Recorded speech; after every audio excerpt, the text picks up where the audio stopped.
Hello students, पिछली class में हमने रस की परिभाषा और रस की उत्पत्ति कैसे हुई इस बारे में पढ़ा था।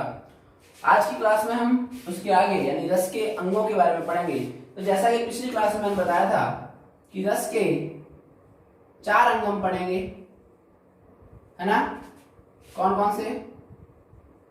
सबसे पहले स्थायी भाव, नंबर 2 विभाव, नंबर 3 अनुभाव और नंबर 4 व्यभिचारी भाव। ठीक है ना। इसी को हम संचारी भाव भी कहते हैं। ठीक है। पिछले क्लास में हमने पढ़ा था कि भरत मुनि ने अपने नाट्य शास्त्र में सबसे पहले रस के 8 प्रकारों को बताया और भरत मुनि ने एक श्लोक दिया था, विभावानुभाव व्यभिचारी संयोग रस निष्पत्ति, यानी विभाव, अनुभाव और व्यभिचारी भाव के संयोग से रस की निष्पत्ति होती है। ये बात करी थी किसने? भरत मुनि ने।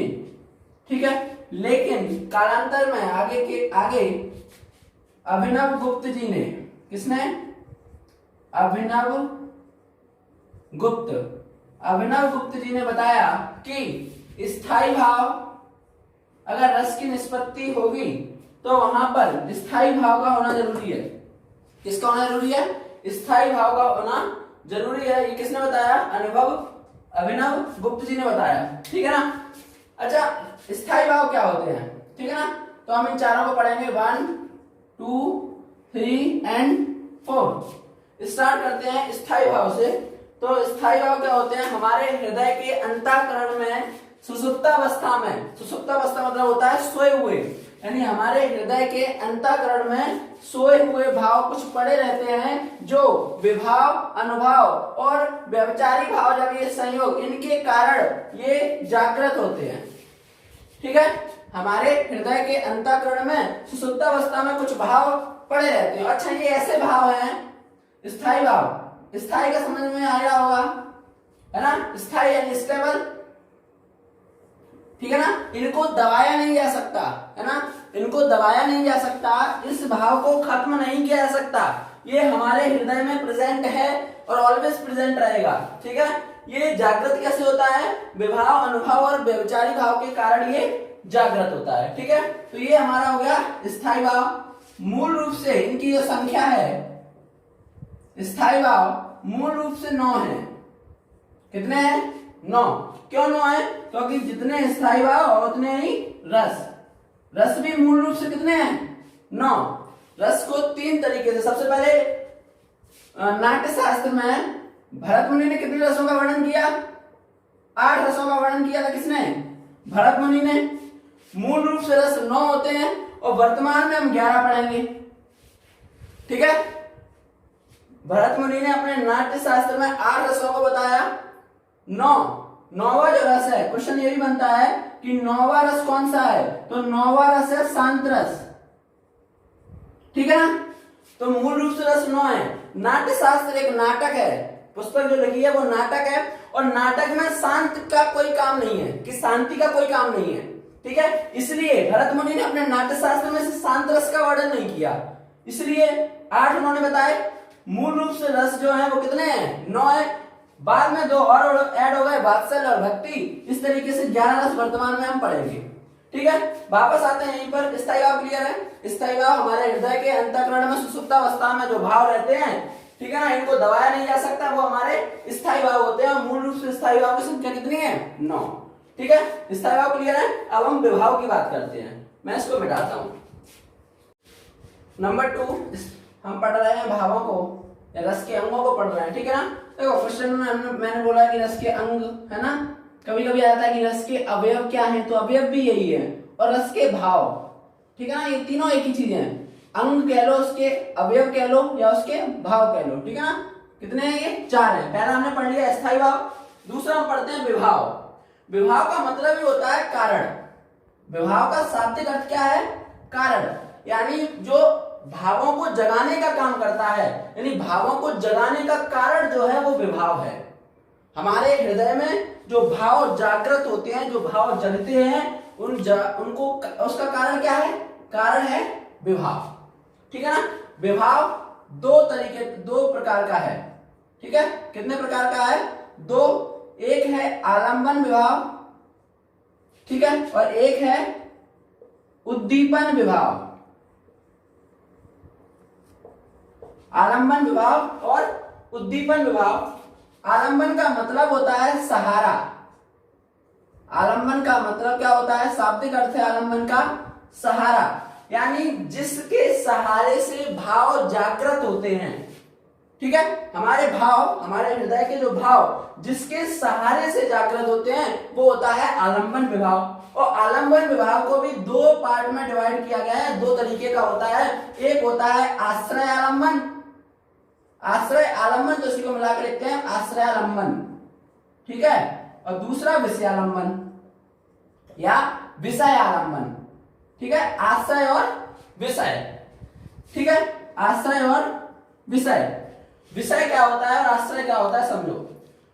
आश्रय वो होता है यानी जिसकी व्यक्ति के अंदर भाव जागृत होते हैं, जिस व्यक्ति के अंदर भाव जागृत होते हैं वो होता है आश्रयालंबन, और जिसकी वजह से भाव जागृत होते हैं वो होता है विषयालंबन। जैसे राम, एग्जांपल ले रहा हूं मैं, राम को देखकर रावण क्रोधित हो गया, है ना। भगवान राम को जब देखा रावण ने तो उसे गुस्सा आ गया। गुस्सा किसको आया? रावण को। भाव किसके अंदर जागृत हुआ? रावण के अंदर जागृत हुआ, तो रावण हो गया आश्रयालंबन। इस सेंटेंस में भाव किसके अंदर जागृत हुआ? रावण के, तो रावण हो गया आश्रयालंबन। और उसके पीछे रीजन क्या था? किसको देखकर? भगवान राम को देखकर उसका हुआ, तो ये विषय है, ये सब्जेक्ट है भगवान राम, इसके लिए क्या बन गए? वो विषय बन गए, तो ये हो गया विषयालंबन। ठीक है, तो एग्जाम्पल से क्लियर है। जिसके वजह से भाव उत्पन्न होते हैं, भाव जागृत होते हैं, वो क्या होता है? विषयालंबन। और जिस व्यक्ति के अंदर भाव जागृत होते हैं उसको हम बोलते हैं आश्रयालंबन। ठीक है, अब हम पढ़ते हैं इसी का सेकंड पार्ट, विभाव का दूसरा पार्ट, उद्दीपन विभाव। अब हम बात करें उद्दीपन विभाव की, है ना। उद्दीपन विभाव यानी हृदय के जो भाव हैं उनमें तीव्रता लाने का काम करता है उद्दीपन विभाव। तीव्रता यानी तेजी लाने का काम कौन करता है? ठीक है, उद्दीपन विभाव तीव्रता लाने का काम करता है। हमारे भावों में तीव्रता लाने का काम करता है कौन? उद्दीपन विभाव। इसके भी दो प्रकार हैं, एक होता है बाह्य उद्दीपन और दूसरा होता है आंतरिक उद्दीपन। ठीक है, अब ये बाह्य उद्दीपन क्या है, आंतरिक उद्दीपन क्या है? यानी उद्दीपन क्या मतलब है इसका? तेजी लाना, तीव्रता लाना। ठीक है ना, भावों में तीव्रता लाना। अब जैसे कि मौसम बहुत अच्छा होता है ना, बहुत ही सुहाना मौसम, हम क्या बोलते हैं? बहुत ही बढ़िया मौसम है, और ऐसे में क्या हुआ, कहीं ट्रिप पे घूमने चला जाए, है ना। अब जैसे हम बात करते हैं कि नायक नायिका के प्रेम का वर्णन, बहुत सारी मूवीज देखते हैं, बढ़िया गाने आते हैं, हीरो हीरोइन डांस कर रहे हैं, नाच रहे हैं, पीछे बढ़िया सीन चल रहा है, एकदम पहाड़ी वाला सीन आ रहा है, झीलें आ रही हैं, तो वो क्या है? वो वहां का जो प्राकृतिक वातावरण है वो उनके लिए, जो नायक नायिका का प्रेम है, वो क्या कर रहा है? वो बाह्य उद्दीपन का काम कर रहा है। किसका काम कर रहा है? बाह्य उद्दीपन का काम कर रहा है। वो प्राकृतिक वातावरण है ना, तो वो नायक नायिका का प्रेम जो है वो किस में आ गया? बाह्य उद्दीपन में आ गया। वही आंतरिक उद्दीपन की बात करें तो उनके जो अंग है ना, उनका जो प्रेम प्रसंग चल रहा है वो उनका आंतरिक उद्दीपन है। दूसरे एग्जांपल से समझें तो मान लो बढ़िया एकदम सुनसान डला हुआ है, एकदम सुनसान डला हुआ है, हम रात में आ रहे हैं, तो क्या होता है? हम चलते हैं तो हमारी पैरों की आवाज जो हमें सुनाई देती है ना, कोई पक्षी की आवाज हमें सुनाई देती है, तो हम क्या करते हैं? डर जाते हैं। तो हम डरे किससे? हम उस बाहरी वातावरण से डरे, तो इसलिए वो क्या हो गया? बाहरी उद्दीपन, यानी उसकी वजह से हमारे अंदर के भावों में क्या आया? कुछ चेंज आया, तो वो हो गया बाह्य उद्दीपन। ठीक है, आंतरिक उद्दीपन क्या है? बढ़िया, जोकर का हम कोई शो देख रहे हैं, ठीक है, जोकर देखा हमने, और जोकर को देखने से हमें हंसी आ रही है, हम अपनी ताली बजा बजा के हंस रहे हैं, वो क्या है तुम्हारा? वो आंतरिक उद्दीपन है। क्लियर है, समझ में आ गया ना? बाह्य उद्दीपन क्या है और आंतरिक उद्दीपन क्या है। ठीक है, अब हम थर्ड चीज पढ़ेंगे। हमने क्या कर दो पार्ट इसके पढ़ लिए, अंग हमने दो पढ़ लिए, एक पढ़ लिया स्थायी भाव, एक पढ़ लिया विभाव। अब हम अनुभाव को पढ़ते हैं, मैं इसको मिटा देता हूं। थर्ड है अनुभाव। ठीक है, अनुभाव की अगर हम बात करें तो स्थायी भावों को, है ना, स्थायी भावों को व्यक्त करने वाली आश्रय की जो चेष्टाएं होती हैं उनको हम अनुभाव कहते हैं। क्या? कि स्थायी भावों को व्यक्त करने के लिए आश्रय की जो चेष्टाएं होती हैं वो क्या होता है? वो हमारी होती हैं, वो होता है हमारा अनुभाव। ठीक है ना? ये 4 होता है, 4 तरीके का। नंबर 1, पहला हम बात करें तो आंगिक। आंगिक मतलब इसी को हम बोलते हैं कायिक। ठीक है? उसके बाद वाचिक। ठीक है? उसके बाद ठीक है, अब पहले तो समझ लो आंगिक और वाचिक वो है क्या। ये आंगिक अनुभाव। ठीक है? आंगिक यानी हम कुछ भी देख रहे हैं, है ना, कोई भी चीज, कोई भी ऐसी टीवी वगैरह देख रहे हैं तो एकदम से हमें जोश आ गया और हम अपने अंगों का प्रयोग करने लगे, ताली बजाने लगे, कुछ करने लगे, तो ये क्या हो गया? ये आंगिक अनुभाव हो गया, है ना। हमने अपने अंगों से उसको प्रदर्शित किया। ठीक है ना? हमने अंगों से उस भाव को जागृत किया तो वो हमारा हो गया आंगिक अनुभाव। ठीक है? वाचिक समझ में आ रहा है? वाचिक यानी बोलना, हमने बोलने से उसको प्रदर्शित किया तो हमारा हो गया क्या? वाचिक। ठीक है ना? और अगर हम थर्ड की बात करें, ठीक है, तो थर्ड होता है आहार्य। आहार्य, आहार्य यानी वेशभूषा हमारा कैसा है। ठीक है? यानी अगर इसी भाव को हमने, स्थायी भाव को हमने कैसे वेशभूषा बदलकर, अपना वेशभूषा बदलकर किया, अपने वेशभूषा बदलकर वो भाव लाया तो हम उसको कहते हैं आहार्य। ठीक है? और नंबर 4, फोर्थ वाला है सात्विक अनुभाव। सात्विक अनुभाव, और ये जो अनुभाव है यानी ये जो भाव है वो अपने आप से होता है। ठीक है ना? यानी ऑटोमेटिकली होता है, अपने आप से होता है। इसमें भी हम ये 8 होते हैं। सात्विक अनुभाव जो है कितने हैं? 8 हैं। अनुभाव के अनुभाव 4 प्रकार के, आंगिक, वाचिक, आहार्य और सात्विक अनुभाव। और सात्विक अनुभाव ऐसे भाव जो अपने आप से होते हैं उनको हम कहते हैं सात्विक अनुभाव। ये 8 होते हैं, इनको हम लिखना है एक करके। स्तंभ, स्वेद, स्वेद यानी पसीना। ठीक है ना? रोमांच, ठीक है, स्वरभंग, क्या? रोमांच, स्वरभंग। ठीक है? बेपथु, बेपथु इसी को हम कहते हैं कंपन, अपने आप से कंपन जो होने लगता है। स्तंभ, स्वेद, रोमांच, स्वरभंग, बेपथु या कंपन। ठीक है? वैवर्ण्य, वैवर्ण्य यानी मलिन का भाव उत्पन्न होना। कौन सा? वैवर्ण्य यानी मलिन। ठीक है? अश्रु, आंसू और प्रलय। ठीक है?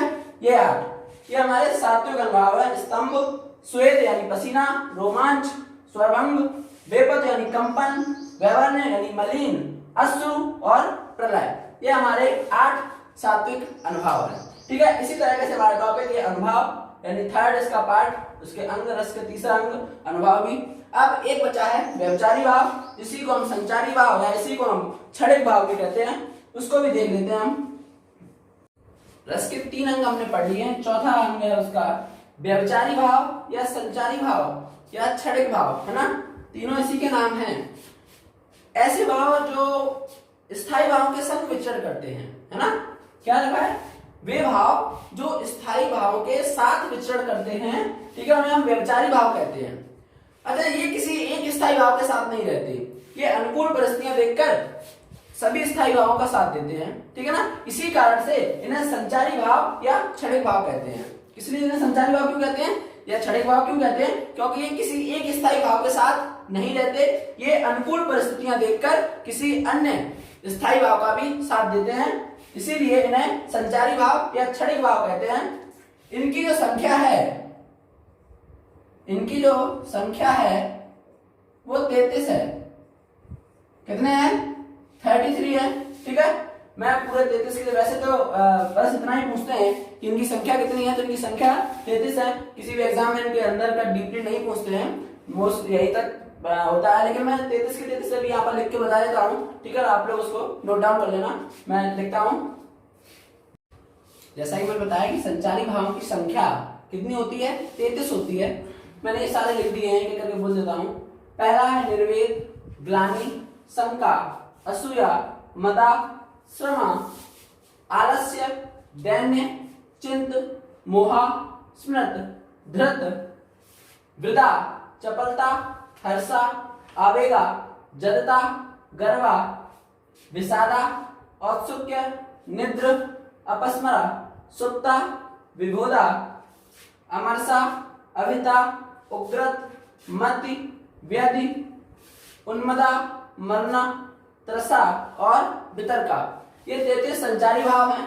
इसमें से कुछ जिनके नाम हमें थोड़ा सा याद रहना चाहिए, जैसे निर्वेद हुआ, है ना, चिंत हुआ, शंका हुआ, ग्लानि, ये जो हम मोस्टली वर्ड यूज करते हैं, जानते हैं निर्वेद क्या होती है, शांति, ग्लानि हम जानते हैं, शंका क्या होता है, चिंत यानी चिंता, क्या चिंता, है ना, ऐसे गर्वा यानी गर्व महसूस करना, ठीक है, आवेग यानी जोश हमारा, ठीक है, चपलता यानी हमारी चतुराई, ठीक है, और निद्र यानी हमारी नींद, ठीक है, सुप्ता यानी सोया हुआ, है ना, सुप्तावस्था, मति यानी हमारी बुद्धि, है ना, और ये मरना ये तो नॉर्मली है, ठीक है, उन्मदा यानी ये भी हमारा क्या होता है, बोलते हैं ना उन्मंद हो गया हाथी वैसा, तो उन्मदा यानी जोशीला हो जाना, ठीक है। तो कुछ मेन है जिनके नाम सिर्फ हमें याद रखने होते हैं, बाकी हमें सिर्फ इतना ही याद रखना होता है कि संचारी भाव की संख्या कितनी होती है, 33। किसी भी एग्जाम में ऐसे नहीं पूछते कि इनके अंदर इसके अंदर कुछ पूछने का है भी नहीं। ठीक है, तो यानी हमने रसों के चारों अंग पढ़ लिए, चारों अंग स्थायी भाव, विभाव, अनुभाव और संचारी भाव को हमने पढ़ा। अब हमें रस के प्रकार पढ़ने हैं। रस के प्रकार क्या है ना, कितने प्रकार का है, जैसे कि हमने बताया कि रसों का भरत मुनि ने 8 प्रकारों का वर्णन किया, ठीक है। 9वां मैंने बता दिया कि शांत रस है, उसके बाद 2 और ऐड हुए, वात्सल्य और भक्ति। हम सारे के सारे रस, उनके स्थायी भाव और उनके उदाहरण के साथ अगली वीडियो में उसको हम पूरा करेंगे और उसी के साथ हमारा रस टॉपिक खत्म हो जाएगा।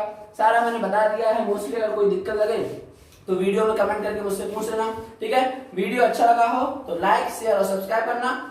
कोई दिक्कत हो तो आराम से कमेंट करना, मैं उसे पर्सनली रिप्लाई करूंगा, ठीक है। Thank you so much.